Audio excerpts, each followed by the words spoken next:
We are recording. Thank you. All right, the time is 6 o'clock. This is the Suamico Village Board meeting for Monday, October 16th, 2023. The time, as I said, is 6 p.m. At this time, I would like to call this meeting to order.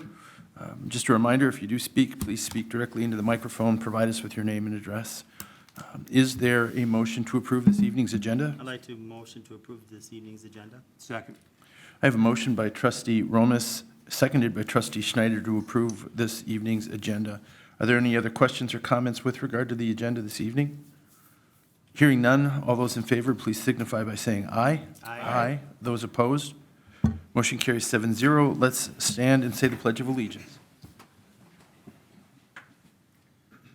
Pledge allegiance to the flag of the United States of America and to the republic for which it stands, one nation, under God, indivisible, with liberty and justice for all. All right. So at this time, we are on to item number 5. Item number 5 this evening is public appearances. Public appearances are for any individual attending this evening who would like to speak on an item that is not on the agenda. If you are here for an agenda item, we will do our very best to make sure that you have an opportunity to speak to that if you so choose. Is there anyone here who wishes to speak on an item not on the agenda? Very well, hearing none, we will move to the consent agenda. The consent agenda this evening consists of previous minutes of the village board dated October 2nd, 2023, the August 2023 animal control report, item C, the September 2023 municipal court report, item D, the September 2023 treasurer's report, item E, the September 2023 recreation report, and item F, a Class A beer and Class A liquor license for Aldi Incorporated, 05723, number 57, 2324 Lineville Road, Agent Julie A. Meyer. Is there a motion with regard to the consent agenda? Motion to approve. Second. I have a motion from Trustee Eckert to approve this evening's consent agenda and a second from Trustee Rodden. Any other further questions or comments with regard to the consent agenda? Hearing none, all those in favor, please signify by saying aye. Aye. Those opposed? Motion carries 7-0. Thank you. All right, item number 7, administrative items. Item 7A this evening is ordinance 2023-12 relating to privacy fence requirements to include a fence waiver. This is a second reading, which will be led by DEO Pisani, if you would. Yeah, so this is the second reading of the addition to the fencing waiver portion of the ordinance, including a waiver option for those requirements.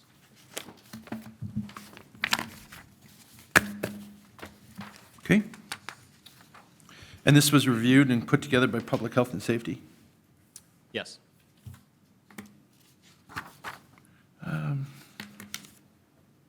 There's no other comments. I'll make a motion to approve ordinance chapter 5.04, parent 9H3A, modifying the requirements for fencing as presented. Second. Thank you. We have a motion on the floor from Trustee Rodden to approve ordinance 2023-12 relating to a privacy fence requirements to include the fence waiver. And then we have a second by Trustee Romas. Is there any other discussion or further questions?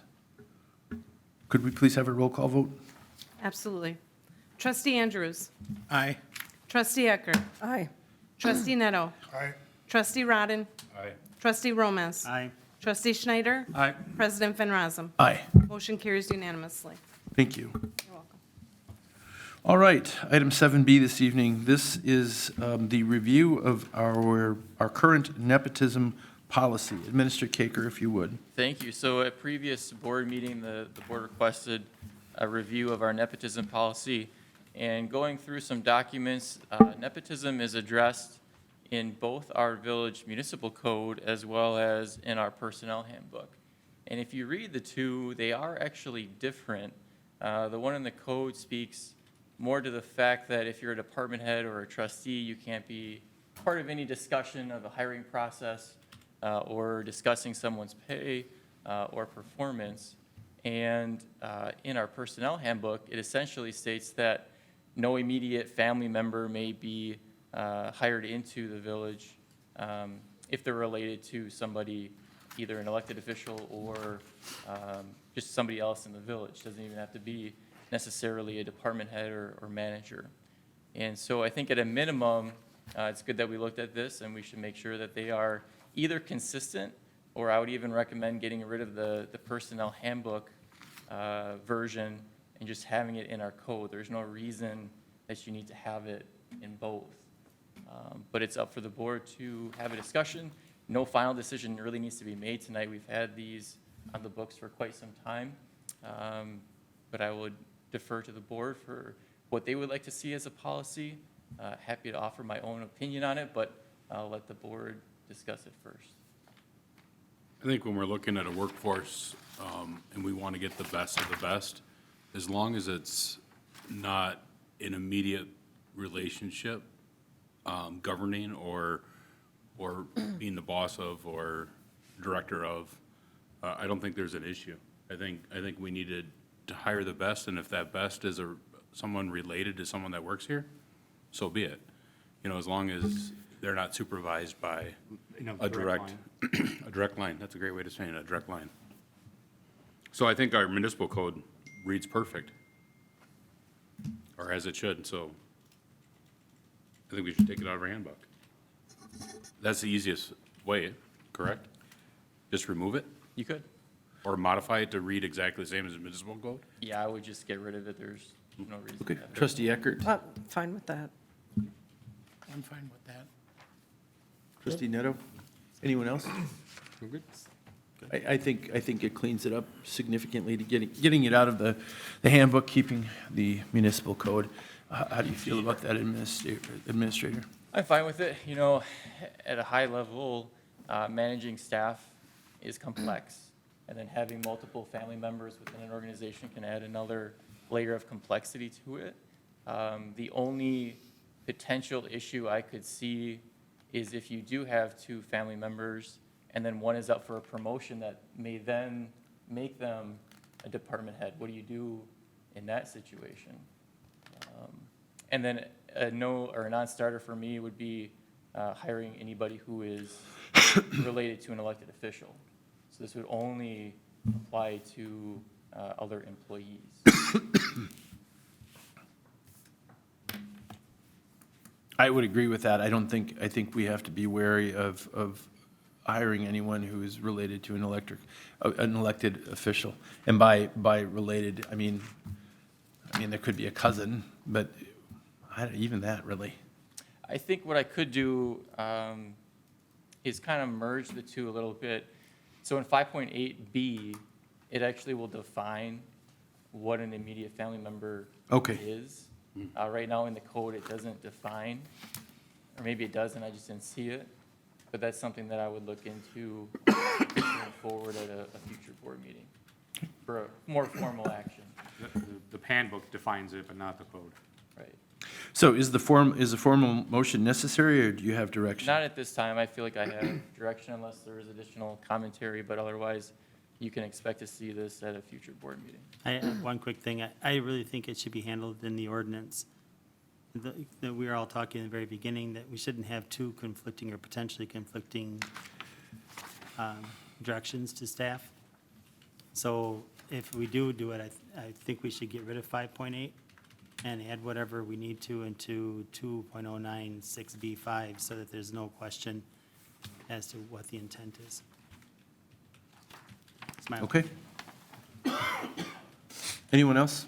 Otherwise, we'll move on this evening. All right, moving on. Item 8A is a request by Big Sky Real Estate for approval of a final plat for Sheedy Farms Second Edition on SU 692 as prepared by Verbicker for property located on the east side of West Line Road, 320 feet south of West Point Road. Zoning Administrator Dunks. Thank you. We're looking at just over an 11-acre parcel here. It is zoned rural residential, with rural residential and ag surrounding it, and mainly ag land and single-family homes. The final plat is only the Pristine Lane portion of the Sheedy Farm Second Edition preliminary plat. The 4 lots along West Point Road are not included as part of this final plat. There's additional stormwater concerns in that area, so they have left that off for the time being to be addressed at a future date.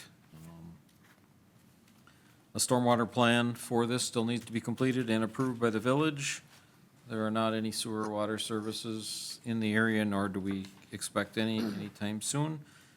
The wetland delineation had been completed and does not affect this part of this, on this part of the plat. A developer's agreement will need to be completed for the additional roads and any stormwater facilities that may be required. This was not a condition in the planning commission's approval, but should be in your approval tonight. If you so choose to approve, we should be adding that 4th condition. Parkland fees would be due at building permit. Administrative fees of $200 per lot would be due at signing of the final plat. What was the 4th condition again? The 4th condition would be the approval of a developer's agreement. Thank you. Other questions for zoning administrator Dunks? Yeah, real quick. So it was actually with Chuck and Mary, that last house on Pristine Lane there. They're looking at putting up a fence. And the story I understand is that Mao and Associates put the original markers, the original stakes in, and now, years and years ago, and now they put the new stakes in, and they're not in exactly in the same spot. When they put those stakes in, do they actually find the pins? Or do they just mark off the GPS where they think the corners are?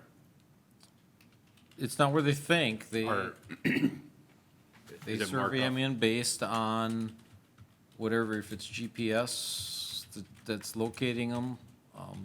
The fact that your pins are only good as, until somebody else surveys them in a different location, and that surveyor, certifies that this is true and accurate. All right. They're all going off of county markers somewhere in a road. That's why when you see a big survey being done, that truck might be, 2 blocks away from this with somebody putting something. Right. There was just some concern because they're looking at putting up a partial fence. So if you guys are talking to Mao, can you just have them touch base with that last house? It's Verbicker, I think, now. It'd be the east side of the road. Yeah, there's a section they just want to put a fence and they want to make sure that they're, the way it sits right now, that they contradict each other a little bit. And, when you're off a foot at 200 feet, it can create an issue, so. And I think the surveyor puts it in where it's supposed to be, like Steve said, accurately. They don't know the history of that pipe, even if they put it in, they couldn't move it. Right. Understood.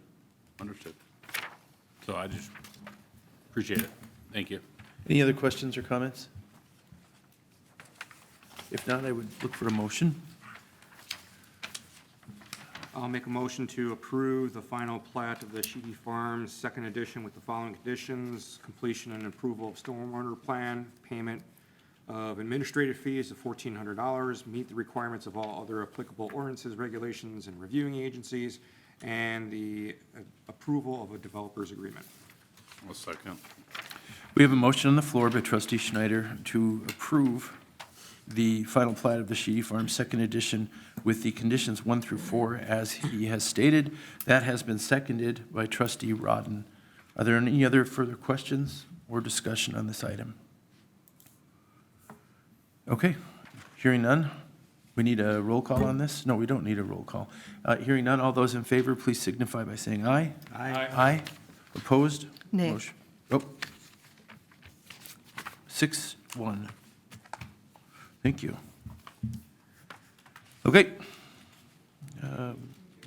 You're welcome. We're moving on. Item 8B, request by Suamico Sanitary Utility for approval of a two-lot certified survey map as prepared by Mach 4 for parcel SU 542-1 located on the north side of Harbor Lights Road, 400 feet east of Seafair Way. Zoning Administrator Dunks. Thank you. We are looking at a 30-acre parcel here. It is currently zoned public lands and institutions. We are not looking for a rezone at this time. We're going to market it and see what their proposed development plan is before we go forward with any rezone, whether it's going to be just a straight sewer residential or some type of planned development with a residential use or what. But obviously, we need to market it before we figure out what that zoning needs to be. The village has been marketing this for some time on the southern part of it, and because it no longer serves any purpose for the sanitary utility, the village board directed us to get a certified survey map done. The ESA for Brown County have changed, and based on their belief, there's going to be a 75-foot ESA buffer on all wetlands. It hasn't been confirmed yet. It is the most restrictive at Brown Counties. They're anticipating it's going to stay there. We still don't have an answer whether it's actually going to stay at 75 feet or be reduced to something less. We also have a 70-foot sanitary easement, which goes pretty much down the middle of it. That sanitary easement affects a lot of the buildable area along with that 75-foot ESA. There's not a lot left there. There's very little strip. I don't know, do we have the highlighted one? Yep. That's your buildable area. How wide is that? Well, your ESA is 75 feet. It's less than that. So the buildable area is a strip of land less than 75 feet wide. Most of it, yes. And can you even get a driveway all the way to the back portion of that? Not right now. Not And this with- is based off the new 75-foot Yeah, ESA? yeah. Not without an ESA buffer or amendment that would allow the driveway. What is our current ESA? The ESAs would have been at 35 in 2022. And they more than doubled them. They have changed in their new subdivision ordinance at the county level. They now classify different degrees of wetlands. So depending on where your wetland is, depends on what the buffer is. It could be 25 feet if the wetlands wasn't a high quality. But part of the problem is the delineators don't delineate it the way Brown County wants to regulate it. So it's difficult to say whether these are high quality or low quality, because that's not one of the conditions right now that the delineators look at. So you have, they're trying to go back and get them to put a little more information in their delineation, but we didn't want to spend a lot of money on that either and have them do anything more, because we don't know that we can market this for anything as it is, so why spend more money? Right. But this is the problem with government. Oh, which one? This was good, this is going to be a long meeting. We'll just make it quick. That this is going to cause issues if they continue down this path with future development. Yes. Look at the subdivision that we just approved off of Brown Road. That's Brown up there. No, I'm sorry, off of Last, Northfield. Right? The one on Northfield Bell? and Bell. Northfield and Bell. This new policy is probably going to affect those lots, correct? It'll shrink them because there's a lot of wetlands out there, And sure. Right. it depends on the type of wetland too. It's possible, it mean- could make that impossible, yes. Do we have the ability from this board and other municipalities, maybe even get this in front of Halo, to say, look at what Brown County is doing, it's going to affect the buildability of some of our communities?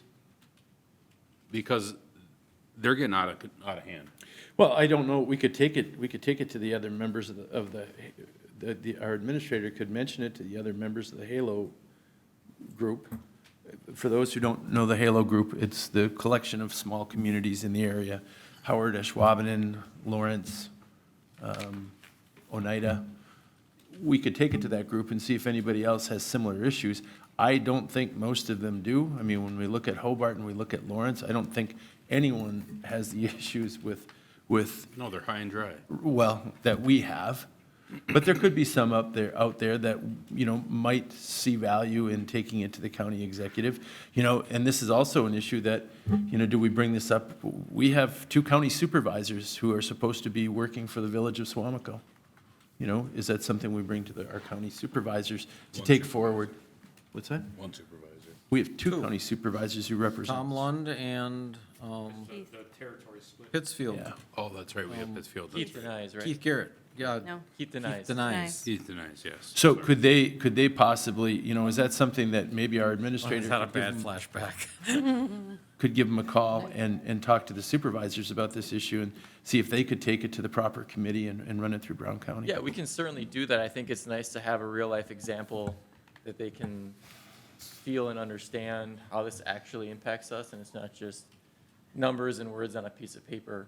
I think it might have more impact. I don't know how much it's going to change their tune. I believe that 75-foot is a recommendation from the DNR, so I think they Of course just it is. adopted what the DNR's standards were. So they're going to be able to say they can back it with, well, the data is they go through whatever the DNR is suggesting. So I can certainly have those conversations. I don't see it changing, but it doesn't hurt for us to talk. So let me ask one more question on this particular piece of property. So let's talk least favorable scenario here. So this property has a minimal amount of buildable area to it. If I'm looking to develop this piece of property, chances are this piece of property, nobody is going to purchase this to develop it because there's just not enough developable land. Somebody could purchase it as, you know, for hunting land or recreational land. You know, maybe they could walk into a shack that they could put out there. Could we eventually, you know, is this something that we would ever want to entertain with our wetland mitigation credits? As we earn wetland mitigation credits, could we utilize any of those wetland mitigation credits to help with the development in this area? Yes. How much could you help it? Probably not enough to make it, you know, multi-units within that property. You might be able to get, you know, squeeze another house, maybe 2. But as it stands now, Steve, just looking at that, probably 1 house, maybe 2. With wetland mitigation No, credit? just the way it is today. Oh, one. With the way it is, you can get at least one on the western part there. I'm not sure if that eastern sliver is really wide enough. I suppose if you did it correctly, yeah, it'd be a long, But you narrow. can't get a driveway to it. No, you'd have to be up by the road yet. Okay, Right. okay. But then is that worth, because what do they have to do for utilities? Do they have to extend anything? Well, they have to get laterals, yes. Just laterals? We got pipe? Yeah, our Water, main, water doesn't go down that far. yeah, there's no water to the site yet, and sanitary runs pretty much through the hashed area of the center of that parcel. So they have to pull water from Seafair. Seafair and Harbor Lights. So you're, 400 feet of water main Anyway. install for 2 lots. My thought is If just you're looking lucky. forward, if we can't do anything, if we don't have anyone interested in this property, or if we get an offer, someone who just wants to purchase it for recreational property, maybe we as a board want to think about, is this something that we continue to hang on to and potentially use a wetland mitigation credit? What's our return on investment? We invest $140,000 in a wetland mitigation credit. What can we bring back to the village with that? Just something to think about. But in terms of right now, I think we need to approve this just to make this viable so that somebody can potentially, Absolutely. look at it. And we can always put it on the market, see what happens. Maybe somebody's willing to pay a hefty price for it. It's 20 acres, it's good, hunting land. And if you want to build your dream house on it and have 20 acres around you, you could.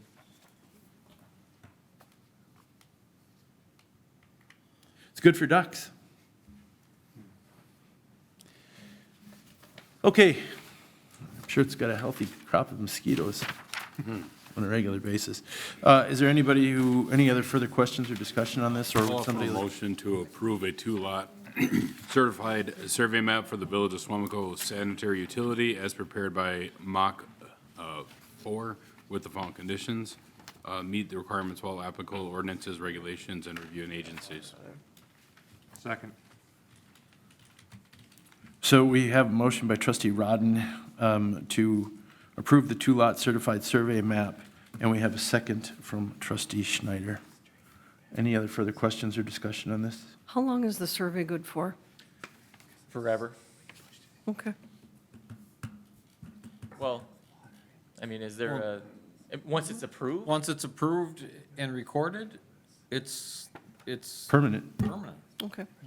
Or are you saying, maybe I misunderstood you, are you saying if we were to take no action on it tonight, how long is it valid? No, I mean, once approved, it's just Yeah, then it's done. good going forward. As long as we record it, yes.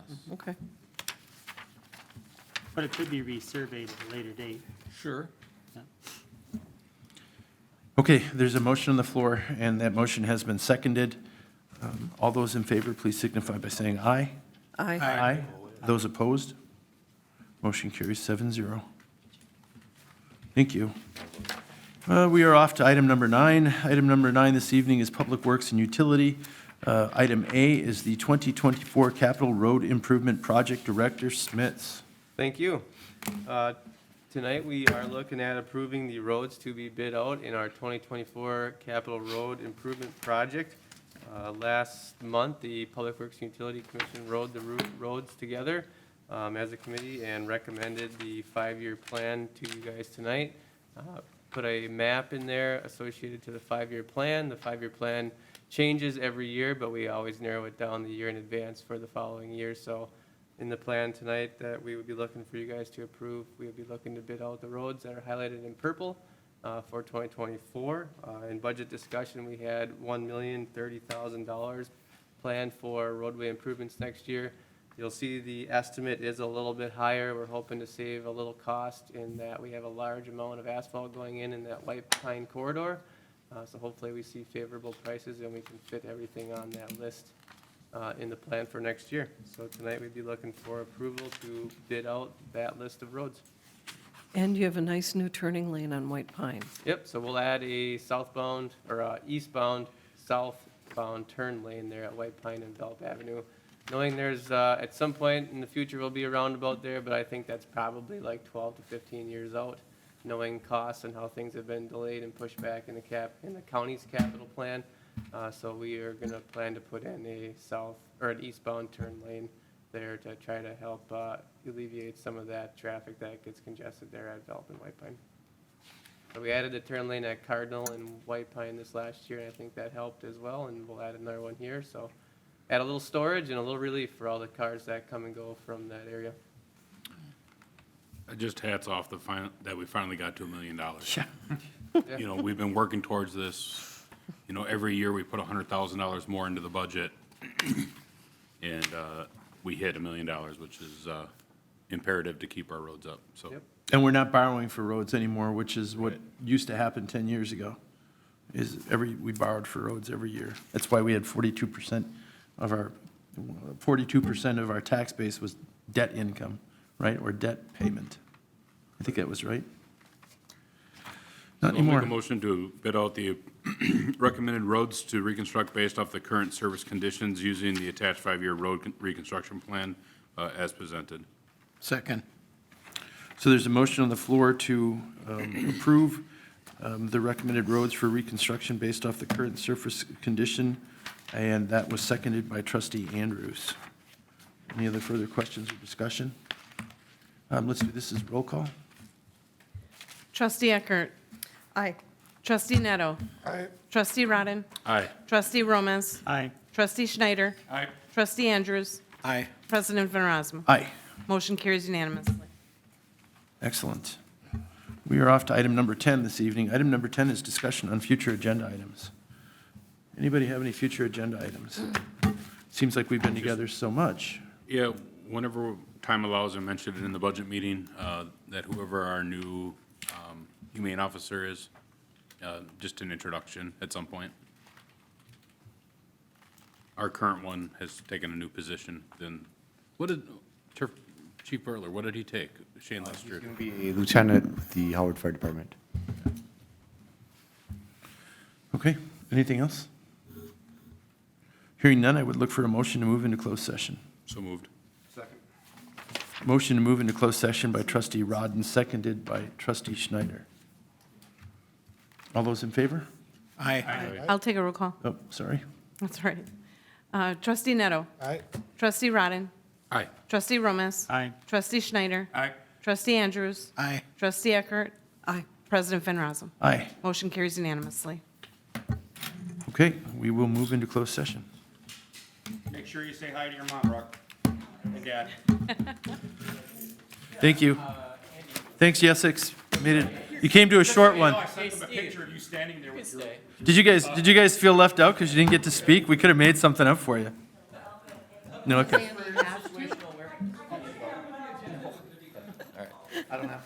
Take care. Well, we'll have to call ahead. That's $10,000 off the boat. Yep. Or we just get to use it when we can, me and Kay. Yeah, yeah.